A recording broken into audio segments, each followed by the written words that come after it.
ส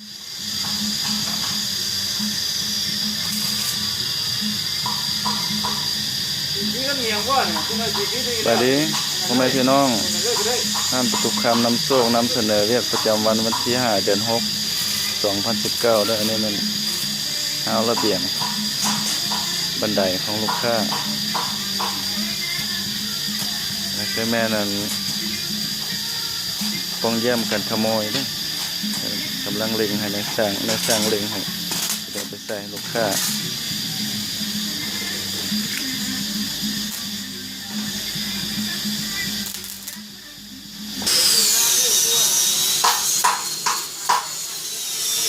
สร้างกำลังกดแบบกดดอกประตูกันขโมยดอกป้องแย้มกันขโมย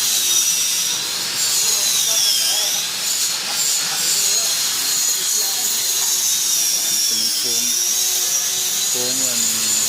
ต้นเล็กของหันยอดฟ้าฉะนั้นเกิดหันถึงหันล้มติดโซ่ให้ลูกค้าที่กับทานทะเล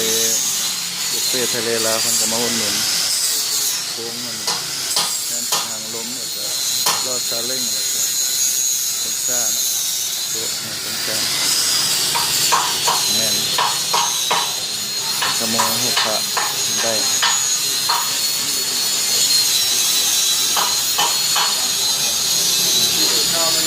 เป็นขโมย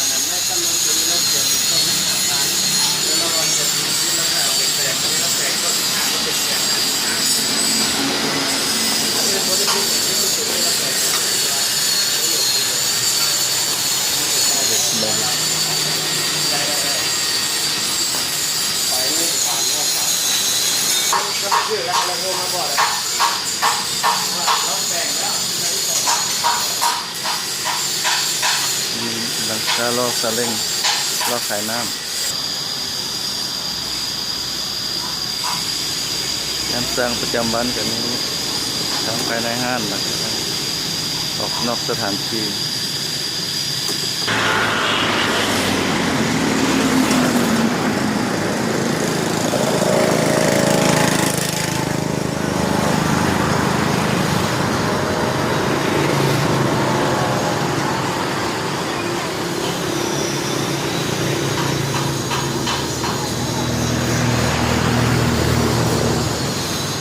ยอดโซฟาเนาะสร้างได้เนี่ย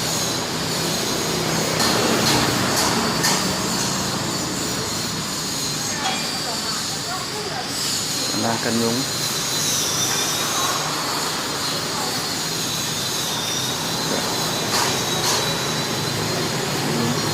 แต่คะแนนการเนาะเยอะแก้ววงโลต่างๆ